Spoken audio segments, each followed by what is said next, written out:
વલ્લભના વાલા વૈષ્ણવો, જય જય શ્રી ગોકુલેશ.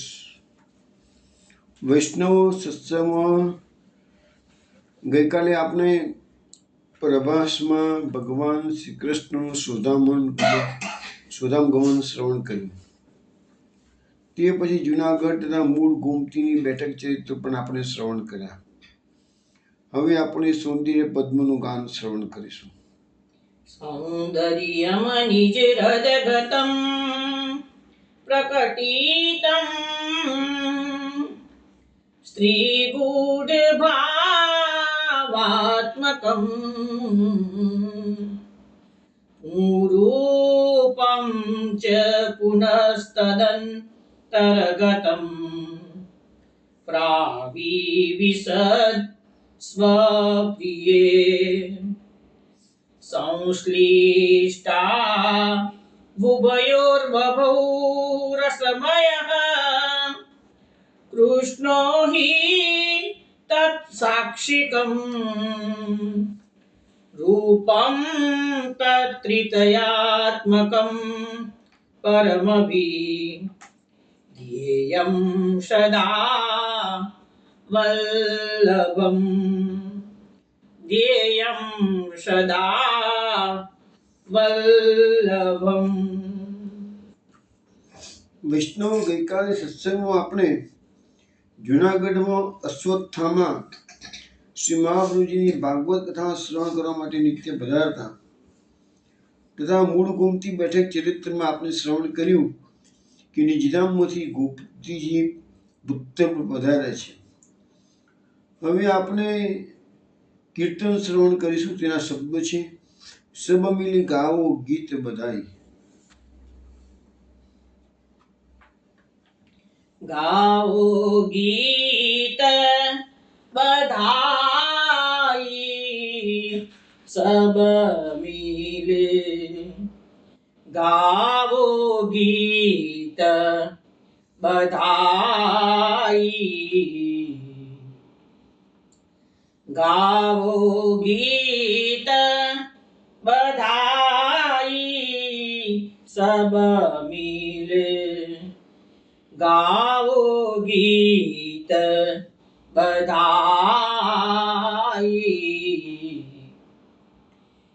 શ્રી લક્ષ્મણ ગૃહ પ્રગટ ભયે શ્રી સુખ દાઈ સબ મિલે. ગાવો ગીત બધાઈ.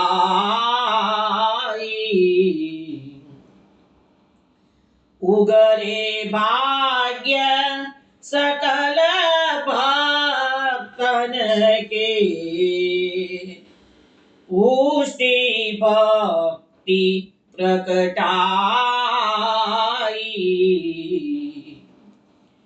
જસુમતિ સુત નિજ સુખ દેવ કો મુખ મૂર્તિ પ્રકટાઈ સબ મિલે. ગાવો ગીત બધાઈ.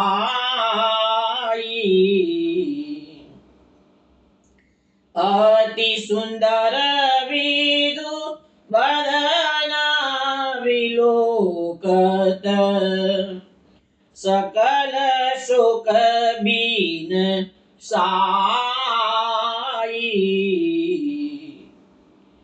કટ ફિરત સબહીન સો ફૂલ આનંદ ઉરન સમાઈ સબ મિલે. ગાવો ગીત બધાઈ.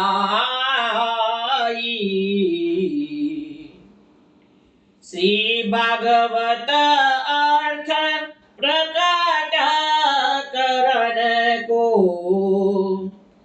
बागनी दई है दिखाई।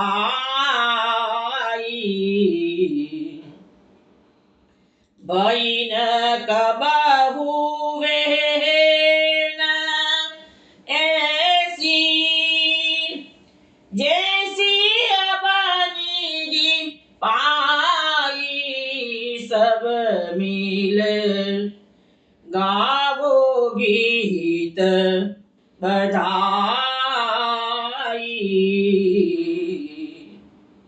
सदा विराजो शीस हमारे यह मूर्ति मन भाई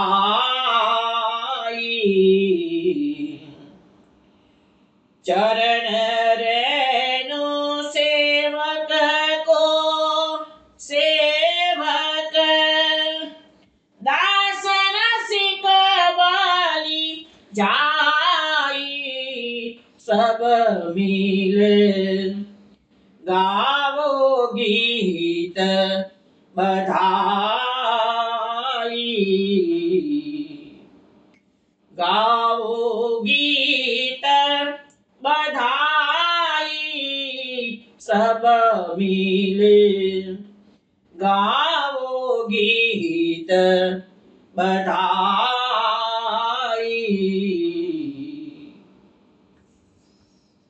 વૈષ્ણવો આ કીર્તન આપણે નટ રાગમાં શ્રવણ કર્યું છે. શેરડાજી મહાપ્રભુજી આપણને સમજાવે છે સબ મિલી ગાવો ગીત બધાઈ, બધા વૈષ્ણવો ભેગા થઈ અને મહાપ્રભુજીના પ્રાકટ્યની બધાઈ ગાન કરો. શ્રી લક્ષ્મણ ગુરુ પ્રકટ ભય શ્રી વલ્લભ સુખદાઈ. બધા વૈષ્ણવ નિજજનોને સુખ આપનારા શ્રી વલ્લભનું શ્રી લક્ષ્મણ ભટ્ટજીના ઘરમાં પ્રાકટ્ય થયું છે. ઉગરે ભાગ્ય સકલ ભક્તન કે પુષ્ટિ ભક્તિ પ્રકટાઈ. આ વૈષ્ણવો, આ જીવો અહીંથી ભટકી રહ્યા હતા તો બધાના ભાગ્યો ઉઘડી ગયા છે, ખીલી ગયા છે. કેમ કે પુષ્ટિ ભક્તિનું પ્રાકટ્ય ઉત્તર પર શ્રી વલ્લભના દ્વારા થયું છે. જસુમતી સૂત નિજ સુખ દેવ કો મુખ મૂર્તિ પ્રકટાઈ. જતુમતી મુખ સૂત એટલે નંદનંદન શ્રી કૃષ્ણ ભગવાને પોતાના નિજજનોને સુખ આપવા માટે પોતાના મુખારવિંદમાંથી આ શ્રી વલ્લભ નામની મૂર્તિનું પ્રાકટ્ય કર્યું છે. અતિ સુંદર બિધુ બદન વિલોકત સકલ શોક બિન સાઈ. બિધુ એટલે ચંદ્ર, બદન એટલે મુખ કમળ. તો અહીંયા ચંદ્ર કમળ વદન ચંદ્ર વદન એટલે કે મુખરૂપી ચંદ્રને દર્શન સુંદર છે. એના દર્શન કરવાથી જ બધા ભક્તોના શોકને નાશ થઈ જાય છે, નસાઈ અને નાશ થઈ જાય છે. કહત ફિરત સબહિનસો ફૂલ આનંદ ઉર્ન સમાય. અને ભક્તોનો શોક દૂર થઈ ગયો એટલે ભક્તોના ઉરમાં આનંદ સમાતો નથી અને બધા કહેતા ફીરતા કહી રહ્યા છે, એકબીજાને ફરી રહ્યા છે, આનંદ પ્રકટ કરી રહ્યા છે અને મંગલ ગીતો ગાઈ રહ્યા છે. શ્રી ભાગવત અર્થ પ્રકટ કરણ કો ભાગની દૈય દિખાઈ. શ્રી મહાપ્રભુજીએ શ્રી ભાગવતના ગૂઢ અર્થો પ્રકટ કર્યા છે અને એના કારણે વૈષ્ણવોના ભાગ્ય ખીલી રહ્યા છે. ભય ન કબહુ વે હેન એસી જેસી અવનિધિ પાઈ. અત્યારે શ્રી વલ્લભનું જે પ્રાકટ્ય થયું છે એવી જે નિધિ વૈષ્ણવોને મળી છે એવી પહેલાં ક્યારેય પણ મળી નથી કે છે. પહેલાં એવું કોઈ પ્રાકટ્ય હતું નહીં. એટલે તો ગુસાઈજીએ વલ્લભાષ્ટકમાં ગાયું છે ને કે ન ભૂતો ન ભવિષ્યથી. આ વલ્લભનું પ્રાકટ્ય કેવું છે, પહેલાં થયું નથી ને ભવિષ્યમાં હવે આવું પ્રાકટ્ય પરથી થશે નહીં. કે સદા બિરાજો શીશ અમારે ય મૂર્તિ મન ભાઈ. અમને શ્રી વલ્લભનું જે સ્વરૂપ છે એ અમને એટલું બધું ગમી ગયું છે, એટલું બધું પસંદ પડ્યું છે કે અમે સદાય અમારા શીશમાં, મસ્તકમાં એને અમે ધારણ કરીએ છીએ અને હૃદયમાં પણ ધારણ કરીએ છીએ. કે છે ચરણે રેણુ સેવક કો સેવક દાસ રસિક બલિ જાય. અમે તો મહાપ્રભુજીના ચરણ રજના સેવકના પણ સેવક, દાસના પણ દાસ થઈએ છીએ. કે છે અને એવા દાસ, એવા શ્રી રાજી મહાપ્રભુજી આ મહાપ્રભુજીના સ્વરૂપ પર નોછાવર કરી જાય છે, બલિ જાય છે. કે છે તો તો વૈષ્ણવ આ કીર્તન આપણે શ્રવણ કર્યું. હવે આપણે કથામાં મહાપ્રભુજીનું જે ચરિત્ર ગઈકાલે જોયું છેલ્લે, તો મહાપ્રભુજી સૌરાષ્ટ્રના પ્રવાસે મૂળ ગોમતી બેઠક જે અત્યારે પ્રકટ થયેલી છે, સેવા પ્રકાર ચાલે છે, તેનું ચરિત્ર ગઈકાલે આપણે શ્રવણ કર્યું. ત્યાંથી મહાપ્રભુજી હવે દ્વારિકા પધારે છે. તો દ્વારકાના વૃત્તાંતમાં એવું છે કે મૂળ ત્યાં ગોમતીના તીરથી થોડે છેટે એક સ્થાન બનાવીને મહાપ્રભુજી બિરાજ્યા છે, સ્નાનાદિ કરે છે. પછી ગોવિંદ બ્રહ્મચારી વગેરે પુરુષો આચાર્યશ્રીને શ્રી દ્વારકાધીશના મંદિરમાં લઈ જવા માટે પધાર્યા છે. ત્યાં મહાપ્રભુજી પધાર્યા મંદિરમાં, દેવને નમસ્કાર કરીને સ્તુતિ કરી, હારાદિક અર્પણ કર્યું, પૂજન કર્યું. તે વખતે આચાર્યશ્રીને દ્વારકાધીશે કહ્યું કે જે શિષ્યોને તમે સ્વીકારેલા છે તે અમારે સ્વીકારવા યોગ્ય છે. આચાર્યશ્રીએ કહ્યું કે જેમ આપની ઈચ્છા. પછી દ્વારકાનાથજીએ માલા અને ભેટ અર્પણ કરી આચાર્યશ્રી પોતાના મુકામે પધાર્યા. પછી તગાડી જે શંકરાચાર્યના જે 4 મઠ છે એમાં એક મઠ દ્વારકામાં છે. શારદા મઠમાંથી દિલ્હી સંન્યાસીઓ શંકરાચાર્ય વગેરે આચાર્યશ્રીની પાસે આવ્યા અને તેમની ભાગવતના પ્રામાણ્ય વિશે વિવાદ કરવા માંડ્યા. આમાં શું છે કે બધા ભાગવતને ચતુર્થ પ્રસ્થાન તરીકે મહાપ્રભુએ સ્વીકાર્યું છે, પણ બીજા બધા આચાર્યો ભાગવતના પ્રમાણ તરીકે સ્વીકારતા નથી, એટલે એનો વિવાદ થયો. ત્યારે આચાર્યશ્રી ચર્ચા સમાપ્ત કરતા કહ્યું, વેદોપનિષદામ સારાત જાતા ભાગવતી કથા અત્યુત્તમા તતો ભાતિ પુસ્તકભૂતા ફલાકૃતિ. એટલે કે વેદ અને ઉપનિષદોનો સાર ગ્રહણ કરી ભાગવતની કથા રચવામાં આવી છે. આપણે ભાગવતનું મહાત્મ્ય પદ્મપુરાણમાં પણ 6 અધ્યાયમાં આપવામાં આવેલું છે. સ્કંદ પુરાણમાં 4 અધ્યાયમાં આપવામાં આવેલું છે. ગીતા પ્રેસ ભાગવત જેના પાસે હોય એને જોઈ લેજો કે ભાગવતનો પ્રથમ સ્કંદ શરૂ થાય એની પહેલાં પદ્મપુરાણના 6 અધ્યાય મહાત્મ્યને આપવામાં આવેલા છે.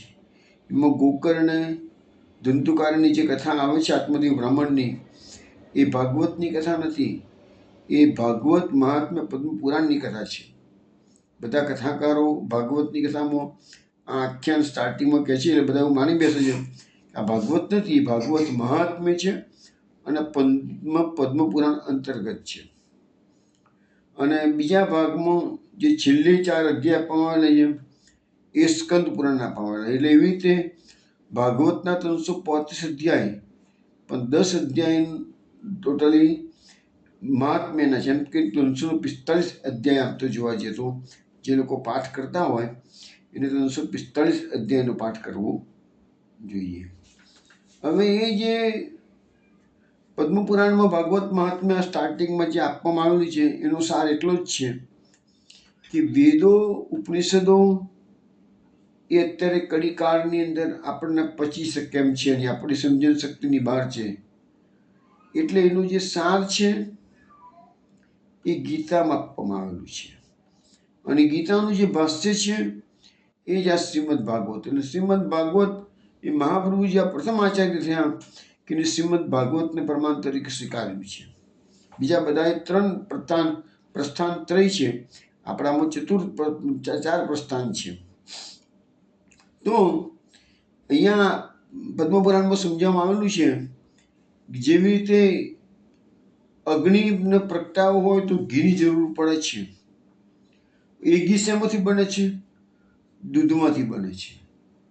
પણ સીધો તમે દૂધથી અગ્નિ પ્રગટાવવા જાઓ તો દૂધથી અગ્નિ પ્રગટવાનો નથી, પણ એ જ દૂધમાંથી ઘી બનાવો તો ઘીથી અગ્નિ પ્રગટે છે. એ રીતે બીજું એક્ઝામ્પલ આપવામાં આવેલું છે આંબર વૃક્ષ.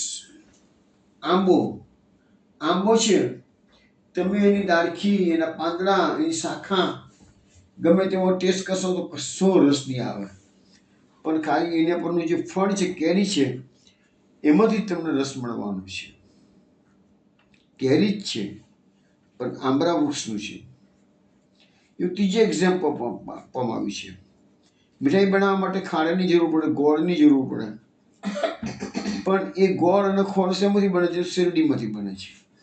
તો શેરડીમાંથી તમે ડાયરેક્ટ મીઠાઈ બનાવવા જાઓ તો નહીં બને. શેરડીમાંથી બનાવેલી ખાંડ કે ગોળમાંથી જ તમે મીઠાઈ બનાવી શકો છો. તો એવી રીતે વેદો જ્યારે ભક્તિ મહારાણી ગુજરાતમાં એને જીર્ણ થઈ પણ વંદરાવનમાં ગઈ એટલે એને યૌવન પ્રાપ્ત થઈ ગયું.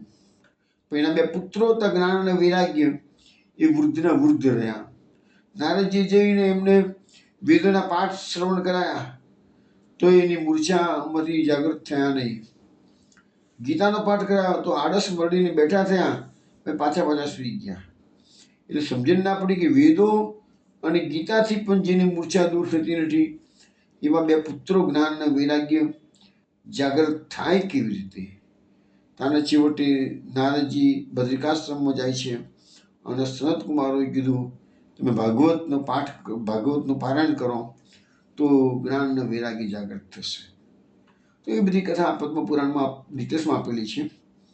પણ આ તો જસ્ટ તમને કહું, એ જ વસ્તુ મહાપ્રભુજી આ શંકરાચાર્યના અનુયાયીઓને જણાવી રહ્યા છે કે વેદો અને ઉપનિષદનો સાર ગ્રહણ કરી ભાગવતની કથા રચવામાં આવી છે. બીજું, વ્યાસજીએ વેદોનું વર્ગીકરણ કર્યું, 17 પુરાણ રચ્યા, તો પણ વ્યાસજીને શાંતિ ન મળી. પણ એ જ વ્યાસજીએ નારદજીના કહેવાથી જ્યારે શ્રીમદ ભાગવતની રચના કરી ત્યારે એમને પરમ શાંતિનો પ્રાપ્ત થઈ છે. એ પણ ભાગવતનું મહાત્મ્ય સમજાવવામાં આપણને બધી રીતે સમજી શકાય છે. માટે તે વેદ કરતાં અતિ ઉત્તમ પ્રમાણરૂપ છે. ઝાડ કરતાં ઝાડનું ફળ વધારે ઉપયોગી છે, એમ વેદો અને ઉપનિષદો કરતાં પણ ભાગવત વધારે ઉપયોગી છે. પછી કોઈ સ્થળે એમ કહ્યું છે કે અર્થો એમ વ્યાસસૂત્રાણામ, એટલે ભાગવતમાં વ્યાસ સૂત્રોનો અર્થ જ બતાવવામાં આવેલો છે. અનેક પુરાણ વાંચનાર અને તેથી તુષ્ટિ નહીં પ્રાપ્ત કરનાર વેદ વ્યાસને તુષ્ટિ આપનાર અને ભગવદ્ ગુણોના જ્ઞાનરૂપ શ્રીમદ ભાગવત સર્વથી ઉત્તમ અને પ્રમાણરૂપ માન્યું છે. એટલે ટૂંકમાં આપણા સંપ્રદાયમાં અને તમે જુઓ આજે તો ભારતમાં વિદેશમાં ઠેર ઠેર ભાગવતની કથાઓ થયેલી છે. કેમ? તો ભાગવત મહાપ્રભુજીના મતે એ પૃથ્વી ઉપરનું કલ્પવૃક્ષ છે. દેવોને સ્વર્ગમાં કલ્પવૃક્ષ છે એટલે દેવોની બધી મનોકામનાઓ એ કલ્પવૃક્ષ પૂરી કરે છે, દિવ્ય ભોગો ભોગવે છે. તો પૃથ્વી પર આવું કોઈ કલ્પવૃક્ષ ભગવાને આપણા માટે, મનુષ્ય માટે મૂક્યું નથી. તો ભાગવત રૂપી કલ્પવૃક્ષ આપણને પ્રાપ્ત થયું છે. હવે મહાપ્રભુજીનો મુકામ હતો તે દરમિયાન આચાર્યશ્રી દ્વારકાથી ગોપી તળાવ પધાર્યા છે અને ત્યાં પણ થોડા દિવસ બિરાજીને કથા કરેલી છે. પછી આચાર્યશ્રી ગોપી તળાવથી પાછા દ્વારકા પધાર્યા ત્યારે રામદાસ સાંચોરા નામનો એક એમનો બ્રાહ્મણ હતો. એ આચાર્યશ્રી પાસે આવ્યો અને પૂછવાથી તેને કહ્યું કે સચ્ચિદાનંદ રૂપ હું દેહ થકી રહિત છું તથા ઈશ્વરે લાલિત પાલિત છું. એ સાંભળી આચાર્યશ્રીએ પ્રસન્ન થઈને પૂછ્યું કે આ જ્ઞાન તને ક્યાંથી પ્રાપ્ત થયું? ત્યારે તેને કહ્યું કે તે મને ઈશ્વરની ઈચ્છા વળી થયું છે. પછી આચાર્યશ્રી તેને વ્યવહાર દ્રષ્ટિથી એની હકીકત બતાવવા કહ્યું. ત્યારે તે કહી અને આચાર્યશ્રીને શરણે આવ્યું. આચાર્યશ્રીએ એને પોતાની સાથે રાખી લીધો અને ત્યાંથી શંખોદ્ધાર પધાર્યા છે. હવે આજે રામદાસ સાંચોરા છે એ 84 વૈષ્ણવમાં થઈ ગયા. મહાપ્રભુજીને શરણે બદ્રિકાશ્રમમાં આવ્યા છે. એ કેવી રીતે આવ્યા છે એનું વૃત્તાંત આપણે બેઠક ચરિત્રો શ્રવણ કરીશું. પછી એનું વૃત્તાંત તમને હું સમજાવું છું. બેઠ શંખોદ્ધારમાં પણ આચાર્યશ્રી થોડા દિવસ મુકામ રાખીને પારાયણ કર્યું છે. બેઠ શંખોદ્ધારમાં પણ આચાર્યશ્રીની બેઠક છે. પછી અન્નકૂટનો ઉત્સવ કરી દ્વારકાથી આચાર્યશ્રી જામખંભાળિયા પધાર્યા. તો ગામથી થોડી દૂર એક કુંડ પાસે એક સમી વૃક્ષ પાસે નીચે મુકામ કર્યો છે. તે જગ્યા રમણીય હોવાથી આચાર્યશ્રીએ દામોદરદાસને કહ્યું કે અહીં આપણે ભાગવત સપ્તાહ પારાયણ કરીશું. સાંજની વખતે ત્યાં એક બ્રાહ્મણે આવી દંડવત કરી વિનંતી કરીને કહ્યું, મહારાજ આપ રાત્રે અહીં મુકામ રાખશો નહીં. અહીંથી ગામ નજીકમાં છે, અડધો કોસ દૂર છે, તો આપ ત્યાં મુકામ કરો. આચાર્યશ્રીએ કહ્યું કે તેનું કારણ શું છે? ત્યારે તે બ્રાહ્મણે કહ્યું કે અહીં આંબલીના ઝાડ પર એક પ્રેત રહે છે અને તે રાત્રે જે માણસ રહે છે તેને ખાઈ જાય છે. આચાર્યશ્રીએ કહ્યું કે અમે તો જ્યાં દિવસે રહીએ છીએ ત્યાં જ રાત્રિ કાઢીએ છીએ. ત્યારે તે બ્રાહ્મણ દંડવત કરી પોતાને ઘેર ગયો. પછી રાત્રિ આચાર્ય કથા કહેવાને બેઠા. તે વખતે કૃષ્ણાષ્ટમી મેઘન અપરસના કપડાં ધોવાને ગયા. તે વખતે પ્રીતિ આવી કૃષ્ણાષ્ટમી પાસે ડોલવા માંડ્યું.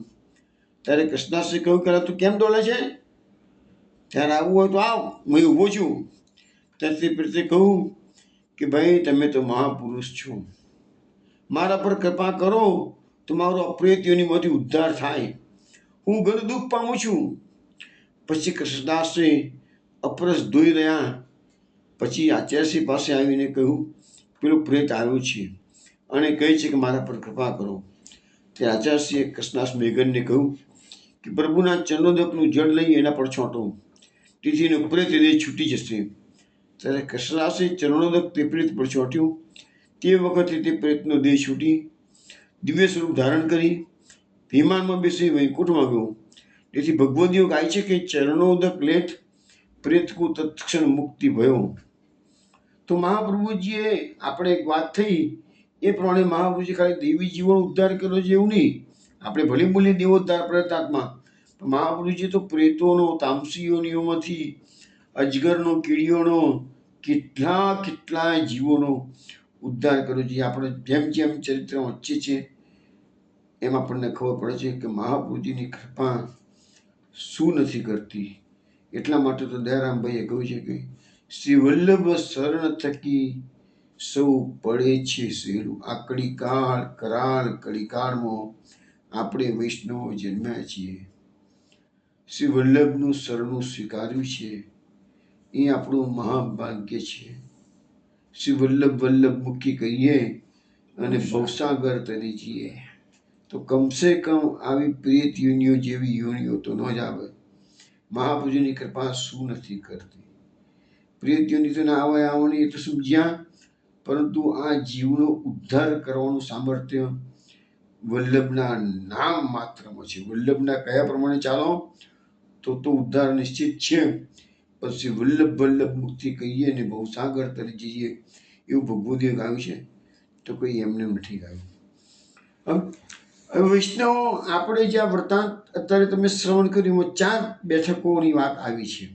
દ્વારકા, ગોપી તળાવ, બેટ શંકુદ્ધાર અને જામખંભાળિયા. હવે આપણે 4 બેઠકોનું ચરિત્ર શ્રવણ કરીએ.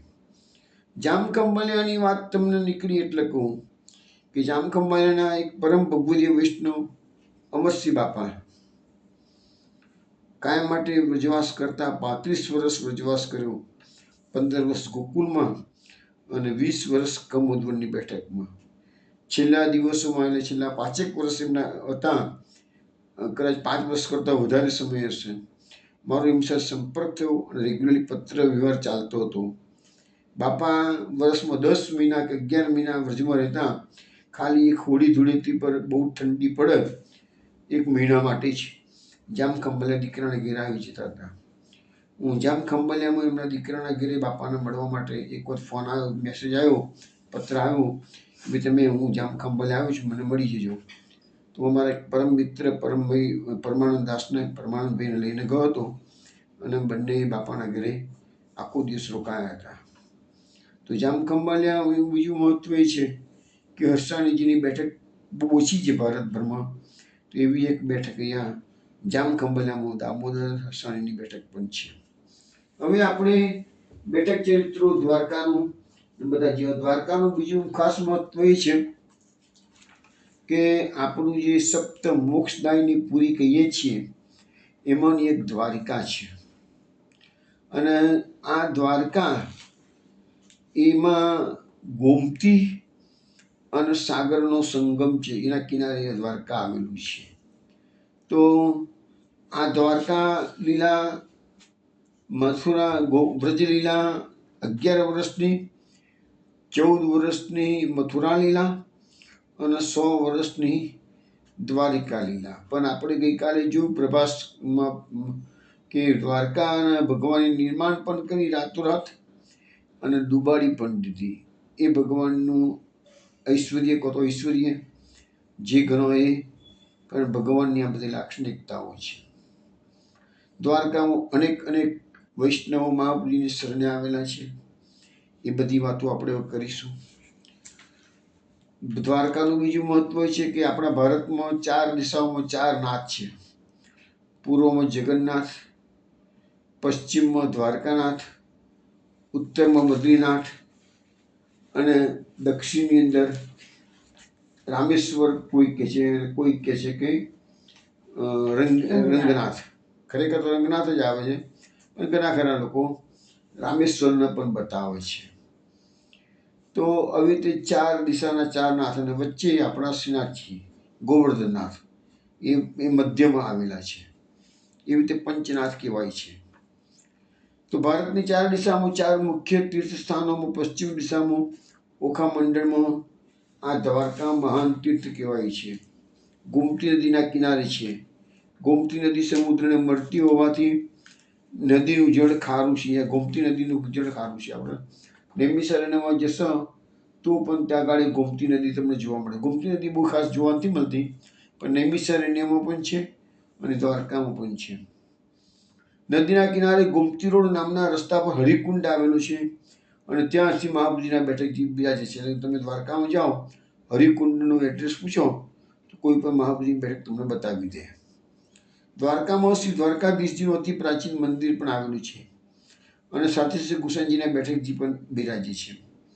શ્રી મહાપ્રભુજી પોતાની 3 પૃથ્વી પરિક્રમા દરમિયાન 3 વખત દ્વારકા પધાર્યા છે અને પોતાના બેઠકજીના સ્થાને પીપળાના વૃક્ષ નીચે બિરાજ્યા છે. આપ શ્રી પધાર્યા પછી શ્રી દ્વારકાધીશના મંદિરમાં દર્શન કરવા પધાર્યા ત્યારે દ્વારકાધીશ પ્રભુ સામે પધારે છે. બંને સ્વરૂપો ઉભયને મળીને ખૂબ પ્રસન્ન થયા. શ્રી દ્વારકાધીશ પ્રભુએ આજ્ઞા કરી કે આપ ચતુર્માસ અહીં જ બિરાજો અને સુંદર કથાનું શ્રવણ કરાવી એમને બધાને આનંદ આપો. આપ શ્રી દ્વારકાધીશ પ્રભુના નિજ મંદિરમાં પધાર્યા, સેવા શૃંગાર કર્યા, સામગ્રી સિદ્ધ કરાવી ભોગ ધર્યો. શ્રી દ્વારકાધીશ પ્રભુએ પોતાના સેવક ગોવિંદાસ બ્રહ્મચારીને દર્શન આપીને આજ્ઞા કરી કે શ્રી મહાપ્રભુજી બિરાજે ત્યાં સુધી તેઓ જ મને રોજ શૃંગાર કરશે. આમ શ્રી મહાપ્રભુજી શ્રી દ્વારકાધીશ પ્રભુના સેવા શૃંગાર કરી પ્રભુને પસંદ કરતા હતા. એક દિવસ ગોવિંદાસ બ્રહ્મચારીએ શ્રી મહાપ્રભુજીને વિનંતી કરી કે મહારાજ, આપના મુખારવિંદથી શ્રીમદ ભાગવત કથા સાંભળવાની મને બહુ ઈચ્છા છે. ત્યારે આપશ્રીએ શ્રીમદ ભાગવત સપ્તાહનો પ્રારંભ કર્યો. શ્રી દ્વારકાધીશ પ્રભુ પણ નિત્ય શ્રવણ કરવા પધારતા. એક દિવસ તો શ્રીનાથજી બાવા પણ ત્યાં પધાર્યા છે. જ્યારે કથાનો પ્રારંભ થયો ત્યારે શ્રીનાથજીએ શ્રી દ્વારકાધીશ પ્રભુને નેત્ર સંકેતથી સૂચના કરી, અરે આ તમારો સેવક ગોવિંદાસ દ્વારકા લીલાનો જીવ, અરે જો એ દસમ સ્કંદની બાળ લીલા સાંભળશે તો આસક્ત થઈ જશે, તો દ્વારકા લીલા પરની એની આસક્તિ દૂર થઈ જશે. તેથી એનું ચિત્ત આપની સેવામાં લાગશે નહીં. માટે તેની બાળ લીલામાં આસક્તિ ન થાય તે માટે આપ તેની સાથે વાતો કરો અને એનું મન કથામાંથી વિક્ષિપ્ત કરાવો, કથામાંથી એનું ચિત્ત દૂર કરાવો.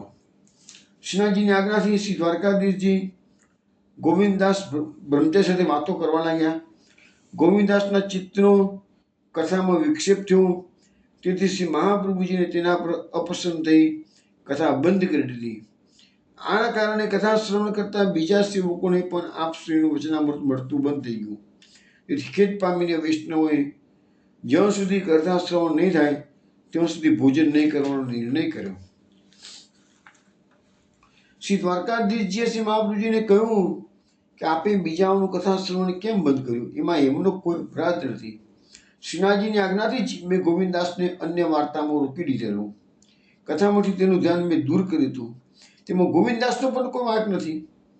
માટે આપ આ વૈષ્ણવને આપના વચન રૂપી અર્ધામૃતનું પાન જરૂરથી કરાવો. આ સાંભળી શ્રી મહાપ્રભુજી ખૂબ પસંદ થયા. આપે પુનઃ કથાનો આરંભ કર્યો. આપ શ્રી સુબોધજીના ફળ પ્રકરણની રાસલીલાની કથા શરૂ કરી ત્યારે સૌ શ્રોતાઓ અલૌકિક આનંદ રસમાં તન્મય થઈ ગયા અને દેહાનુસંધાન ભૂલી ગયા. તે સમયે આકાશમાં વાદળ ઘેરાઈ આવ્યા છે. વરસાદ ઝરમર વરસવા લાગ્યો છે. આપે વિચાર કર્યો કે જો અત્યારે કથામાં વિઘ્ન આવશે તો શ્રોતાઓ જે રસ તરબોળ થઈ ગયા છે તે વિક્ષેપ ઊભો થશે. તેથી આપણા મનના અભિપ્રાયને જાણીને શ્રી શેષ ભગવાન તુરંત ત્યાં પધારે છે. પોતાના હજારો મસ્તકોથી આખા કથા સ્થાનને ઢાંકી દીધું છે. 1.5 કલાક સુધી ધોધમાર વરસાદ વરસ્યો, પણ કથા સ્થાનમાં બેઠેલાઓ શ્રોતાઓ પર એક ટીપું પણ વરસાદનું પડ્યું નહીં. જ્યારે કથા પૂર્ણ થઈ ત્યારે આપશ્રીએ સૌને સાવધાન કર્યા. સાવધાન થતાં સૌએ જોયું કે ચારે બાજુ આસપાસ પુષ્કળ વરસાદ છે, પોતે તો તદ્દન કોરા ને કોરા છે. ત્યારે દામોદરદાસજીએ વિનંતી કરી, મહારાજ, અમારા માટે આટલે બધો પરિશ્રમ આપણે કેમ કર્યો? ત્યારે આપે આજ્ઞા કરી કે કથામાં ભંગ ન થાય માટે આ સેવા તો શ્રેષ્ઠ નારાયણે કરી છે. આ સાંભળીને સૌ શ્રોતાઓ પ્રસન્ન થયા. શ્રી મહાપ્રભુજી અહીં ચાતુર્માસ બિરાજ્યા. શ્રી દ્વારકાધીશ પ્રભુની 4 માસ સુધી સેવા કરી. પછી અન્નકૂટ મહોત્સવ પણ અહીં થયો. પ્રબોધિની એકાદશી પણ મહાપ્રભુજી અહીં કરી. પછી અનેક જીવોની શરણે લીધી. આપ આશ્રી આગળ પધારે છે. આ દ્વારકાના બેઠક ચરિત્રમાં એક વાત આપણને સમજવાની મળે છે કે આપણે બધા ફરિયાદ કરતા હોઈએ છીએ. ઘણા લોકોની ફરિયાદ આવતી હોય છે કે જપ પાઠ કે કથા શ્રવણમાં પ્રયત્ન કરવા છતાંય ચિત્ત લાગતું. આ બહુ કોમન ફરિયાદ છે. ચિત્ત લાગતું નથી, તેનું કારણ સમજાતું નથી. અહીં આ ચરિત્ર તેનું કારણ સમજાવ્યું છે. પહેલી પુષ્ટિ માર્ગે એંગલથી જોવા જઈએ તો આનો જવાબ તો જે કંઈ બને છે તે ભગવત ઈચ્છાથી બને છે. શ્રી મહાપ્રભુજી પણ 16 ગ્રંથમાં આજ્ઞા કરે છે કે સેવામાં જ્યારે પ્રતિબંધ આવે અને સેવા ન બની શકે ત્યારે સ્મરણ અને કીર્તન કરવું જોઈએ. આપણે તો ઘરમાં ઘણી વખત સૂતક વગેરેના દિવસો આવતા હોય ત્યારે સેવામાં પ્રતિબંધ આવતો હોય તો એ વખતે ભગવાનનું સ્મરણ અને કીર્તન એટલે ધૂળપાત ને એ બધું તો ગાઈ શકાય. અને તે પણ જો તમારાથી ના બની શકે તો ભગવાન ઈચ્છા માનવી અને તો તાપ કલેશ કરવો. અમારે તો ઘણી વખત આ ડિસ્કશન પોઈન્ટ થતો હોય છે. અમુક વૈષ્ણવ એવું કહે છે, ફ્રેન્કલી બોલી નાખે છે કે નારાયણભાઈ, તમારા જેવી કૃપા અમારા પર ભગવાન નથી કરી કે છે. તાન અમે કહીએ છીએ એમને કે ભાઈ, કૃપા નથી કરી એમ તમે બોલી નાખો છો, પણ કોઈ દાડે દુઃખ અનુભવ્યું છે કે પ્રભુ તું બધા વૈષ્ણવ પર કૃપા કરતો, અમારા પર કેમ કૃપા નથી કરતો? એવું દુઃખ અનુભવ્યું છે? દુઃખ અનુભવશો તો પ્રભુ તમારા પર બી કૃપા કરશે, પણ તમને પર કૃપા નથી એ તમને ખબર તો છે, પણ તમને દુઃખ ક્યાં છે? તો આ એક અગત્યનો પોઈન્ટ છે કે તાપ, આ માર્ગ જ તાપ કલેશનો છે.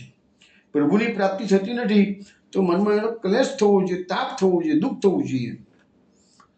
તો આમ સેવા કે સ્મરણ એ જીવના અધિકારની વસ્તુ નથી. ભગવત કૃપાથી જ પ્રાપ્ત સેવા કે સ્મરણ થઈ શકે છે. માટે પુષ્ટિ માર્ગના પાયામાં દીનતા રાખવામાં આવેલી છે. દીનતા વિના દીનતાના પાત્રમાં મનમરી મૂકીને ભેટ ભગવંતજીને કરજો રે. આપણને જે કહેવામાં આવ્યું છે દયારામભાઈ કહે છે ને, તો દીનતા તો મુખ્ય બેઝિક ફંડામેન્ટલ રિક્વાયરમેન્ટ્સ છે. દીનતા રાખીને સેવા સ્મરણ કરો અને ન બને તો તેનો તાપ રાખો. આ બેઠકજીમાં શ્રી મહાપ્રભુજીને દંડવત પ્રણામ આપણે કરીએ. હવે મહાપ્રભુજી, તમે લોકો જે દ્વારકા ગયા છે એને ખબર છે, ત્યાંથી બેટ શંખો દ્વાર નજીકમાં જ છે. અને ગઈકાલે પણ આપણા ચરિત્રમાં આવ્યું હતું કે ભગવાને જ્યારે દ્વારકામાંથી બધા યાદવોને લઈ ગયા તો ગાડી પ્રવાસમાં, તે વખતે સ્ત્રીઓ, બાળકો અને વૃદ્ધોને કહ્યું કે તમે લોકો બધા શંખોદ્ધાર જતા. ગઈકાલના ચરિત્રમાં આપણા વસ્તુ આવી હતી. તો એ શંખોદ્ધાર જેવું હોય તો અત્યાર સુધી ત્યાંથી બોટમાં જતા હતા, પણ રિસેન્ટલી બ્રિજ બની ગયો છે એટલે ગાડી 4 વ્હીલરમાં પણ તમે ત્યાં જઈ શકો છો. નહીં અત્યાર સુધી બોટમાં જ જતા હતા. અમે જામનગર ઓખા રેલવે લાઇન પર ઓખા નામનું છેલ્લું રેલવે સ્ટેશન આવે છે. ઓખા ગામ દરિયા કિનારે આવેલું બંદર છે. ત્યાંથી નાવમાં બેસીને શંખોદ્ધાર જઈ શકાય છે. શંખોદ્ધાર દરિયામાં આવેલું બેટ છે. બેટમાં શંખોદ્ધાર નામનું નાનું ગામ વસેલું છે. આ ગામમાં શ્રી શંકરનારાયણનું જૂનું મંદિર છે અને મંદિર પાસે શંખોદ્ધાર નામનું કુંડ છે. કુંડની સામે બેઠકજી આવેલા છે. બેઠકજીમાં સેવાનો પ્રકાર વ્યવસ્થિત ચાલી રહ્યો છે. હવે અહીંયા આ જે શંકરનારાયણનું મંદિર છે એના માટે એવું કહેવાય છે કે શંકરનારાયણમાં જે ભોગ આવે અને એની જે પ્રસાદી આવે છે ને એ જ થાળ મહાપ્રભુજીને રોજ આરોગવામાં જાય છે. એટલે ઘણી વખત કોઈ સલાહ લેવા તો સમજાવું છું કે શંકોદ્ધારમાં તમે જાઓ તો મહાપ્રભુજીની બેઠકમાં મુખ્યજીને વિનંતી કરજો કે શંખનારાયણનો જે પ્રસાદ ત્યાં મહાપ્રભુજીની થાળમાં આવે છે એની એમને કણુક આપો. તો શંખનારાયણ આ લોકો એમ કે છે, ત્યાંના લોકો એવું કીધું, મેં પૂછ્યું તો કે જ્યારે જ્યારે દ્વારકામાં 56 ભોગ થાય તો સૌથી પહેલાં શંખનારાયણને ભોગ ધરવામાં આવે છે, પછી દ્વારકાધીશને એ ભોગ જાય છે કે છે, એ પ્રસાદ જાય છે બધી, પછી ભગવાન આરોગ્ય છે કે છે. એટલે શંખનારાયણનું એટલું બધું મહત્વ છે. શ્રી મહાપ્રભુજી પોતાના સેવકો સાથે શંખોદ્વાર તીર્થમાં પધાર્યા ત્યારે શંખોદ્વાર કુંડ પર આવેલા એક પીપળાના વૃક્ષ નીચે બિરાજ્યા હતા. આપે શ્રી દામોદર હરસાણીજીને આ સ્થળનું મહાત્મ્ય સમજાવતા આજ્ઞા કરી કે ભગવાન શ્રી કૃષ્ણે શંકાસુર નામના દૈત્યનો વધ કર્યો હતો અને તેના શરીરમાંથી શંખ લઈ લીધું, જે પંચજન્ય શંખ હતો ને એની વાત છે. તે શંખ ઘણા વર્ષો બાદ કુંડમાંથી પ્રગટ થયો હતો. શંકાસુર નામના દૈત્યનો વધ કરીને ભગવાને તેને મોક્ષ આપ્યો હોવાથી આ શંખોદ્ધાર, શંખનો શંખાસુરનો ઉદ્ધાર માટે નામ પડ્યું શંખોદ્ધાર, શંખ વત્તા ઉદ્ધાર માટે એ બિરાજતા ઠાકોરજી નામ શ્રી શંખનારાયણ છે. તેઓ આ તીર્થના સ્વામી છે. આ બેટ ઘણો રમણીય છે. શ્રી દ્વારકાધીશ પ્રભુ પણ હંમેશા અહીં રમણ કરે છે અને ભવિષ્યમાં પણ અહીં બિરાજમાન રહેશે. આમ કહી આપશ્રીએ તે કુંડમાં સ્નાન કર્યું. શ્રી શંખનારાયણ ભગવાનના દર્શન કરી સેવા શૃંગાર કર્યા, ભોગ ધરીને આરતી કરી, પછી મહાપ્રભુજી પોતાના સ્થાને પધાર્યા. શ્રી શંકરનારાયણ ભગવાન આપશ્રીની પાસે પધાર્યા અને આજ્ઞા કરી કે આપ તો ભગવાનના મુખારવિંદ સ્વરૂપ હોવાથી આપે શ્રીમદ ભાગવત પર અદ્વિતીય એવી શ્રી સુબોધનીજી નામની ટીકા રચી છે, તેમાંથી વેણુગીતનું અમને શ્રવણ કરાવો. ભગવદ આજ્ઞાથી આપશ્રીએ વેણુગીતના 5મ શ્લોક બરહાપીડમનું વ્યાખ્યાન પણ 3 દિવસ અને 3 રાત્રિ સુધી કર્યું. તેમાં એટલો બધો અલૌકિક આનંદ આવ્યો કે સૌ શ્રોતાઓ પોતાના દેહનું ભાન ભૂલી ગયા. શ્રી શંખનારાયણ ભગવાને આપશ્રીની પ્રશંસા કરતા કહ્યું કે વલ્લભ, આપ તો વાકપતિ છો. આપના સિવાય આવું વ્યાખ્યાન બીજો કોઈ કરી શકે નહીં. આપે સાચે જ શ્રીમદ ભાગવતનું મંથન કરી ગુટ અમૃત રસ પ્રકટ કર્યો છે. આમ કહી ભગવાન પોતાના મંદિરમાં પધાર્યા. પછી આપશ્રીએ શ્રીમદ ભાગવતનું પારણ કર્યું અને અનેક જીવો આપણા શરણે આવ્યા. હવે આ જે બેઠકજી છે એ બેઠકજી માટે એમ કહે છે કે જાન્યુઆરી 2001માં જે ધરતીકંપ આવેલો એ ધરતીકંપમાં મહાપ્રભુજીને બિરાજવાનું જે મૂળ સ્થાન હતું એ સલામત રહ્યું, પણ એ સિવાયનું બધું રસોઈ ઘર, બાલભોગની બીજું બધું હતું એ બધું પડી ગયું હતું કે છે. મહાપ્રભુજીનું સ્થાન એટલું અભદ્ર ને બધી બેઠકમાં ચમત્કાર થયેલો છે કે જ્યારે ધરતીકંપ આવ્યો હતો તો મહાપ્રભુજી જે બિરાજેલી જગ્યા અકબંધ રહી, બાકી બધું પડી ગયું હતું. એટલે પછી મોટાભાગની બેઠકો આ બધી જે છે એ નાથ દ્વારા તિલકાતા માટે બિરાજે છે. એટલે એમને પછી આ હર્ષાણીજી ટ્રસ્ટ છે એને આજ્ઞા કરેલી કે ભાઈ તમે આ બધું કામ માથે લઈને બધી બેઠકોનો જીર્ણોદ્ધાર કરો. તો એ બધી બેઠકો પછી થોડા વખતમાં જ પાછી બધી જીર્ણોદ્ધાર કરવામાં આવેલો હતો. બધી બેઠકો ત્યાં સૌરાષ્ટ્રની. કચ્છમાં મોટું ધરતીકંપ આવ્યો, જે લોકોને એ વખતે ખ્યાલ હશે જ કે જાન્યુઆરી, એક્ઝેક્ટલી કહું તો 26 જાન્યુઆરી 2001નો દિવસ હતો. દ્વારકાથી ઉત્તર દિશાએ હવે આપણે ગોપી તળાવના બેઠકનું ચરિત્ર જોઈએ. દ્વારકાથી ઉત્તર દિશાએ 14 માઇલ દૂર ગોપી તળાવ નામનું ગામ આવેલું છે. આમ જોવા જઈએ ને તો દ્વારકા અને બેટ શંકોદ્વાર બેની વચમાં ગોપી તળાવની બેઠક આવેલી છે. આ ગામમાં આવેલ તળાવનું નામ પણ ગોપી તળાવ છે. આ તળાવના નામ પરથી ગામનું નામ પડેલું છે. તળાવના કિનારે બેઠકજી આવેલા છે. સેવાનો પ્રકાશ સુંદર રીતે ચાલી રહ્યો છે. મહાપ્રભુજી જ્યારે પધાર્યા ત્યારે પીપળાના વૃક્ષ નીચે બિરાજ્યા. કૃષ્ણાશ્રમે કરીને આપશ્રી વિનંતી કરી, કૃપાનાથ, આ તળાવનું નામ ગોપી તળાવ કેમ હશે? શ્રી ગોપીજીનો તો વ્રત છોડીને ક્યાંય ગયા નથી, વળી અહીં તો ગોપીચંદન થાય છે. આમ ગોપીજનનું નામ અહીં ક્યાંથી આવ્યું કે છે તે સમજાવવાની આપ કૃપા કરો. આપ શ્રીએ આ સ્થળનું મહાત્મ્ય સમજાવતા આજ્ઞા કરી કે દ્વારકા લીલા વખતે એક સમયે શ્રી દ્વારકાધીશ પ્રભુએ પોતાના મુખ્ય પટરાણી શ્રી રૂક્ષ્મણીજી પાસે પોતાના અતિ પ્રિય એવા ગોપીજનોના ખૂબ વખાણ કર્યા. ત્યારે રૂક્ષ્મણીજીએ કહ્યું કે મહારાજ, હું તો રાજાની દીકરી અને આપની મુખ્ય પટરાણી, છતાં પણ આપની દાસી બનીને આપની સેવામાં હરદેશ હું હાજર રહું છું, આપને બરોબર ઝીલે લઉં છું. આપને સેવામાં કોઈ મારી ચૂક રહે એવું કરતી નથી, છતાં આપ ગોપીજનોના આટલા બધા વખાણ કરો છો, તો શું બરાબર છે? પ્રભુએ મંદ મંદ હાસ્ય કરતા કહ્યું, દેવી, તમારી વાત સાચી હોવા છતાં પણ અમારા ગોપીજનોની બરોબરી કોઈ દુનિયામાં કરી શકે નહીં, તમે પણ નહીં. કારણ કે બ્રજલીલામાં જ્યારે મેં શરદ પૂર્ણિમાની રાત્રિએ વિનુનાદ કર્યો, ત્યારે એ ગોપીજનો કુટુંબ, ઘર, લોક, વેદની, લોક, મર્યાદા બધું છોડીને દોડ્યા હતા. શું તમે તેમ કરી શકો ખરા? રૂક્ષ્મણીજીએ કહ્યું, મહારાજ, અમને આપણા સિવાય બીજા કોઈનો ડર નથી. આપ વેનુનાદ કરશો તો અમે પણ જરૂર આવીશું. થોડા સમય બાદ એક દિવસ રાત્રે શ્રી દ્વારકાધીશ પ્રભુએ અહીં ગોપી તળાવ પર પધારી વેનુનાદ કર્યો. તો રૂક્ષ્મણીજી આની 16 સજ્જર 8 રાણીઓ આભૂષણ પહેરીને બેઠા હતા. તે સૌ વેનુનાદની દિશામાં જવા માટે નીકળ્યા તો ખરા, પણ જેવા પોતાના મહેલના દ્વાર પર નીકળ્યા તો જોયું તો ઉગ્રસેન સહિત બધા વડીલ યાદવો બિરાજમાન હતા. એટલે બધા રાણીઓ હતી એ શરમાઈ ગઈ, પાછી દોડી ગઈ મહેલમાં, પાછી જતા રહ્યા. લોકલાજથી અટવાઈ ગયા કે ભાઈ આ બધા વડીલોની હાજરીમાં આવી રીતે કૃષ્ણને મળવા જઈએ તો સારું નહીં લાગે કે છે.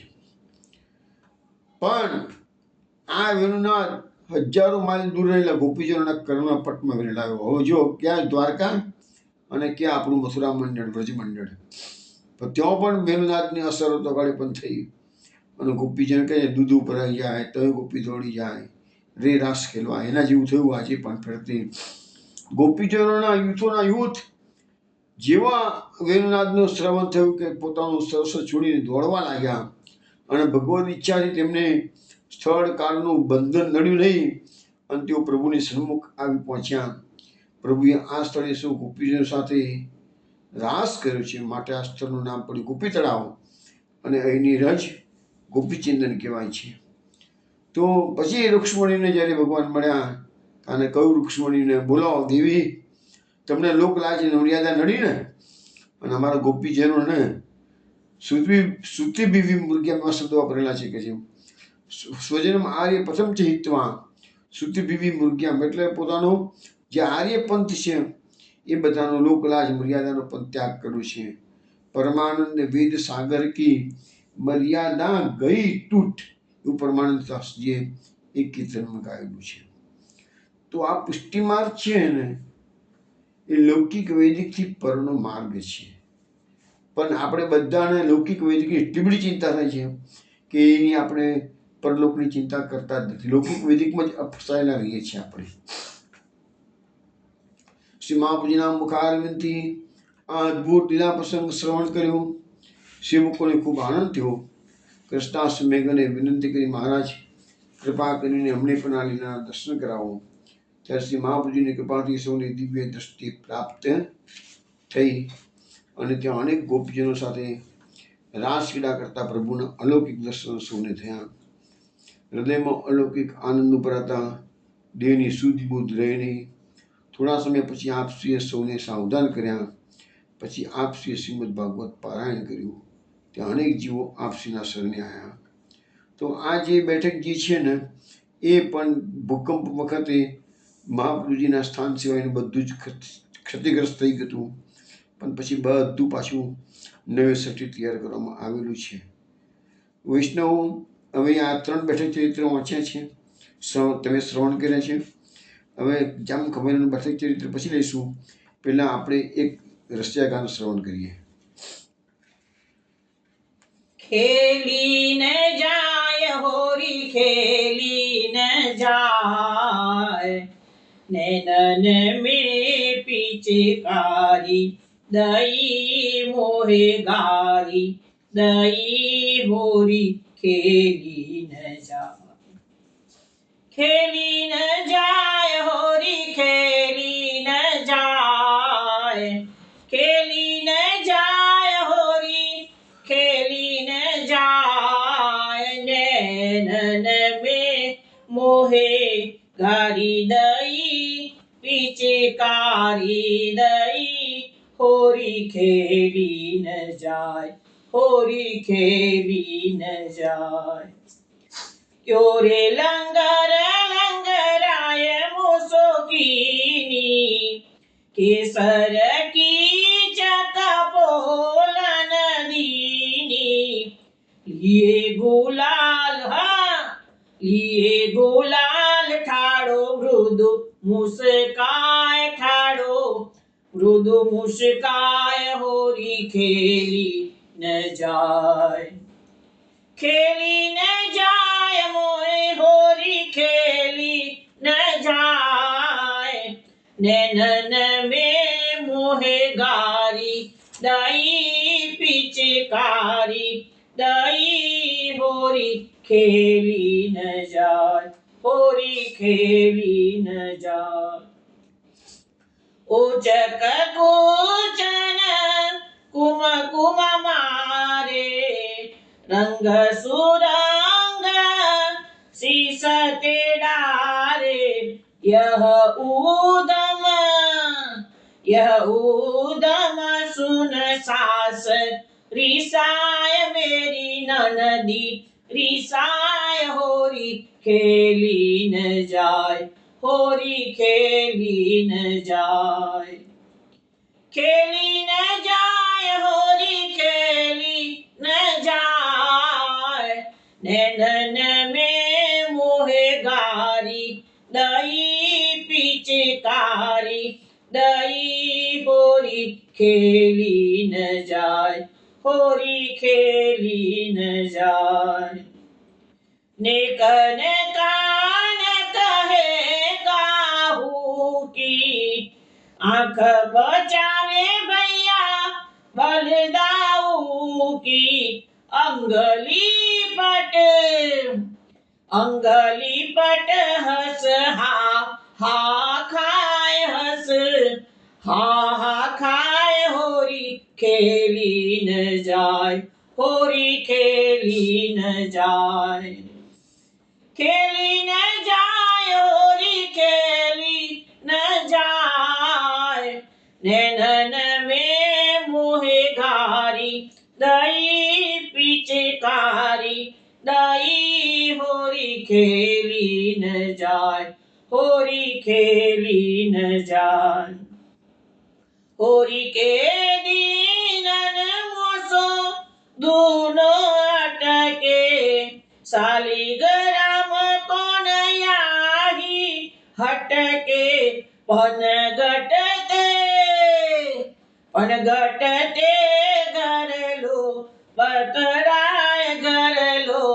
बतराय होरी खेली न जाय होरी खेली न जाय खेली न जाय होरी खेली न जाय नैनन में पिचकारी दई मोहे गारी दई होरी खेली न जाय होरी खेली न जाय होरी के रसिया की जय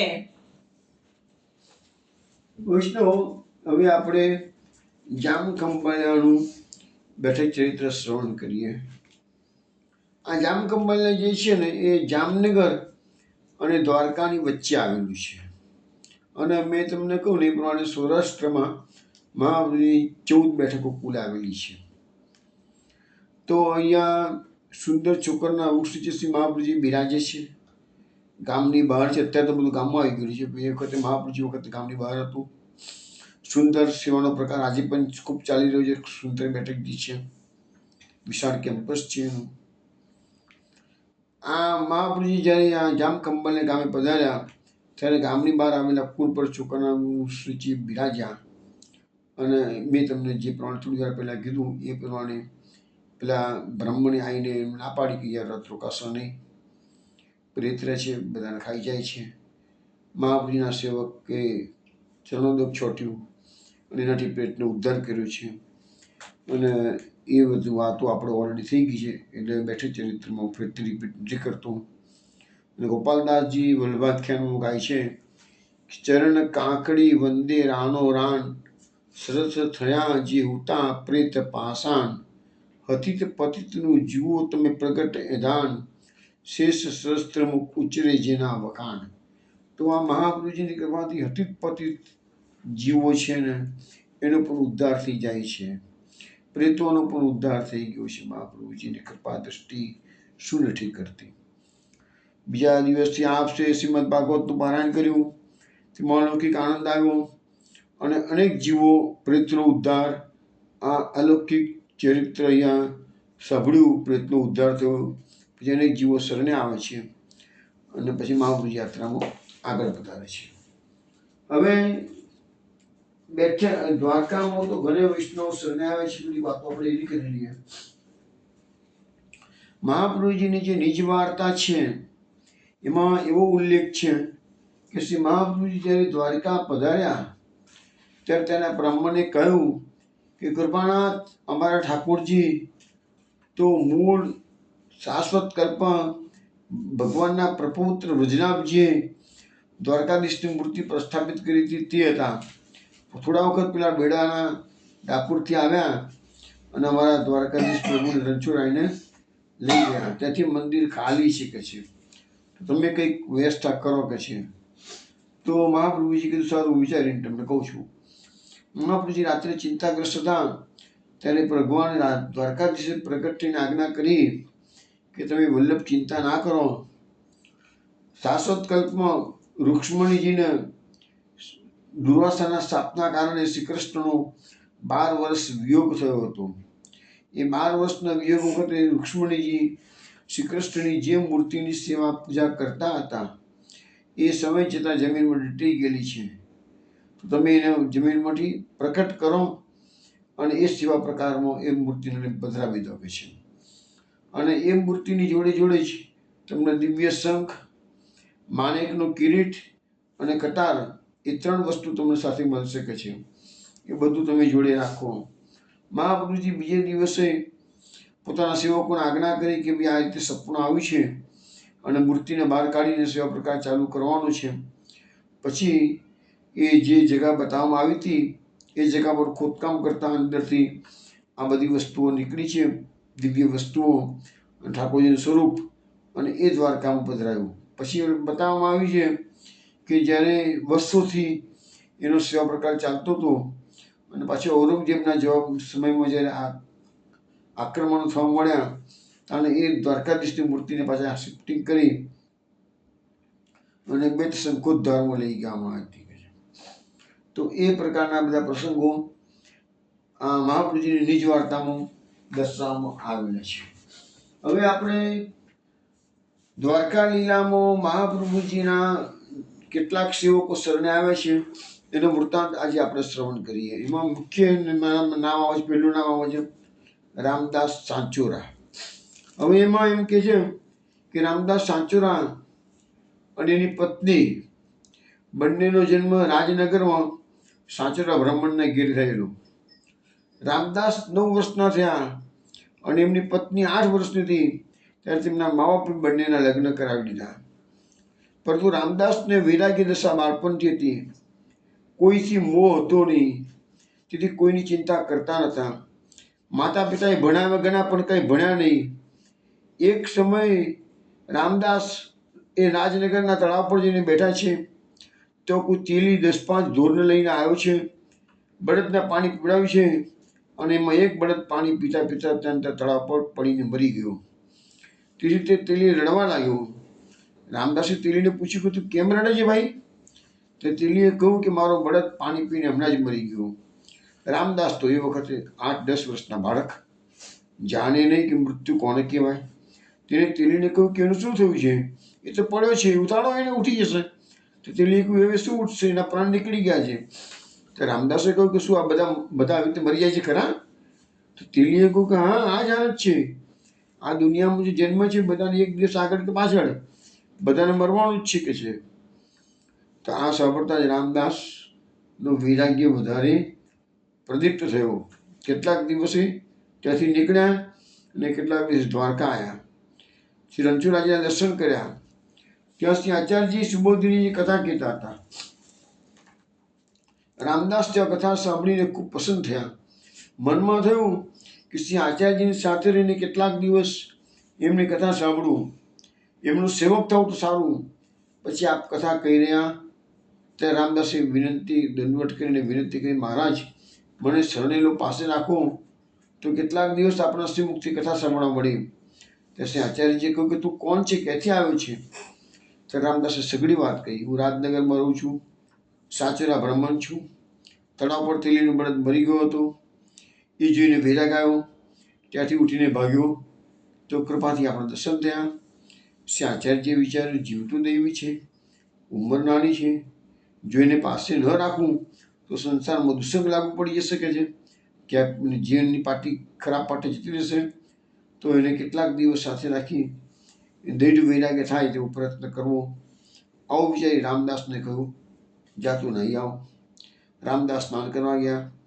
પછી આચાર્યજીએ તેને નામ સુનાવ્યું, નિવેદન કરાવ્યું, મહાપ્રસાદ લેવડાવ્યો, પાસે રાખ્યો.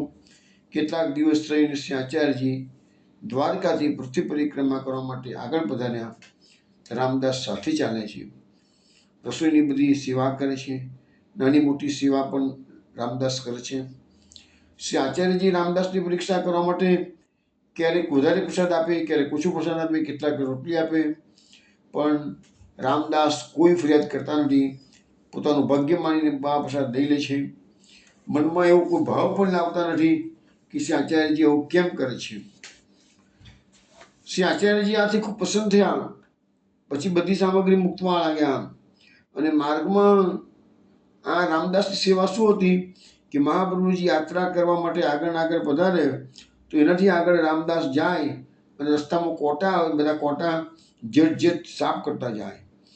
એક દિવસ એવું બન્યું કે રામદાસના પગમાં જ મોટો કોટો વાગ્યો.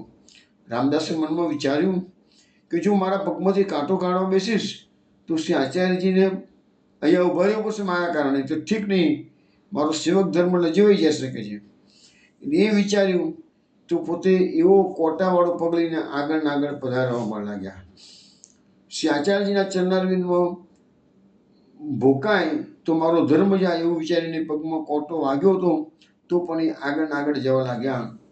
પણ મહાપ્રભુજીને ખ્યાલ આવી ગયો કે રામદાસ, તું તારા પગમાંનો કોટો પહેલાં કાઢી નાખ, હું તારા પર ખૂબ પસંદ છું, ઈચ્છા હોય તો માગી લે. રામદાસે કહ્યું, મહારાજ આપનું શરણ મને મળ્યું, હવે એથી વધારે બીજું શું જોઈએ? તેથી કૃપા કરી મને એ આપો કે આપનો આશ્રય સદા દઢ રહે, બીજાનો ન થાય. શ્રી આચાર્ય ખૂબ પસંદ થઈને કહું, એમ જ થશે. તે સઘળું માગ્યું, પરંતુ હું પસંદ છું, તું કાંટો તો પહેલાં કાઢી નાખ, હું ઊભો છું, તેને અપરાધ નહીં લાગે. ત્યારે રામદાસે કાંટો કાઢ્યો. આ રીતે 10 વર્ષ રામદાસ સાચોના શ્રી આચાર્યજી સાથેની સેવા કરી, પ્રીતિસરા એક રહેશ રહી. આવા કૃપાપાત્ર ભગવતી હતા. પછી દક્ષિણમાં શ્રી આચાર્યજી બીજી પૃથ્વી પરિક્રમા પધાર્યા. ત્યાં એક બ્રાહ્મણે એક ઠાકોરજીનું સ્વરૂપ ભેટ કર્યું અને કહ્યું કે મારાથી પૂજા થતી નથી. ત્યારે આચાર્યજીએ એ સ્વરૂપ પાસે રાખ્યું. કેટલાક દિવસ સેવા કરી. પછી દક્ષિણમાં એક ગામની બહાર આવી ઉતર્યા. કૃષ્ણાસને કહ્યું કે જાઓ, ગામમાંથી સીધું લઈ આવો. એક સુથાર પાસે વગર ખૂટની પાદુકા બનાવડાવી લઈ આવ્યા. કૃષ્ણાસ સીધું સામગ્રી લઈ આવ્યા. શ્રી આચાર્યજીએ રસોઈ કરી, ભોગ ધરી, પોતે આરોગી. રામદાસને કહ્યું પ્રસાદ દે. જે રામદાસ પ્રસાદ દે શ્રી આચાર્યજીની પાસે આવ્યા. શ્રી આચાર્યજીએ પેલા બ્રાહ્મણને જે ઠાકોરજી ભેટ કર્યા હતા તે સ્વરૂપને પોતે પંચામૃત સ્નાન કરાવી રામદાસને માથે પધરાવ્યા. ઠાકોરજીનું નામ નટવરગોપાલ ધર્યું. બડી પેલી પાદુકાની પર ચરણારવિંદ ધરી રામદાસના માથે પધરાવ્યા. રામદાસને માથે ઠાકોરજી પધરાવીને કહ્યું, રામદાસ, હવે તમે ભગવત સેવા કરો. જ્યાં રહો ત્યાં તમને ડર નથી. હવે ભક્તિ તમને પ્રાપ્ત થઈ ગઈ છે. રામદાસના મનમાં એ જ કે સદા શ્રી આચાર્યજીની પાસે રહું, પણ આજ્ઞા કેમ ટાળું? વળી જાણ્યું કે પોતે કહે તે કરવું એમાં જ મારું કલ્યાણ છે. આવું વિચારી દંડવટ કરીને ચાલ્યા. તે વિરહ ગણો વારંવાર પાછા વળી દર્શન કરી સ્વરૂપ હૃદયમાં ધારણ કરી ચાલી નીકળ્યા. વળી શ્રી આચાર્યજીનું હૃદય ભરાઈ આવ્યું કે આમાં વિષ્ણુથી વિયોગ થાય છે. પણ રામદાસની સ્ત્રી દેવી જીવ છે, પતિવ્રતા છે, તે ઘરમાં દુઃખી છે. કુટુંબમાં મા બાપને ત્યાં એના ઉદ્ધારને માટે શ્રી આચાર્યજીએ રામદાસને વિદાય કર્યા. તો રામદાસ આવી રીતે શ્રી મહાપ્રભુજીની શરણે આવે છે. કથા પ્રસંગ તો આપણા 84 વિષ્ણુ વાર્તામાં મોટું આપેલું છે, પણ આપણે તો અત્યારે મહાપ્રભુજીની શરણે જીવ કેવી રીતે આવે છે એ જ વાતો કરવાની છે. બીજા પ્રસંગો આપણે લેતા નથી, એટલે રામદાસના ચરણની વાત અહીંયા આપણે અટકાવી દઈએ છીએ. પણ એને જે સ્વરૂપ પત્ર આપ્યું છે એની થોડીક વાત આપણે આવતીકાલ રાત્રે 8 વાગે સત્સંગમાં મળીશું, ત્યારે કરીશું. ત્યાં સુધીમાં વૈષ્ણવો જય જય શ્રી ગોકુલેશ. જય જય શ્રી ગોકુલેશ.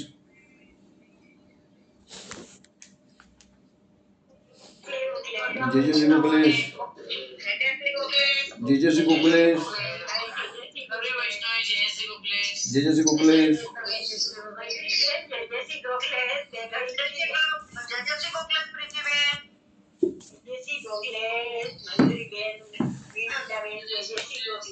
જય જય શ્રી ગોખલેશ પ્રીતિબેન, જય જય શ્રી ગોખલેશ.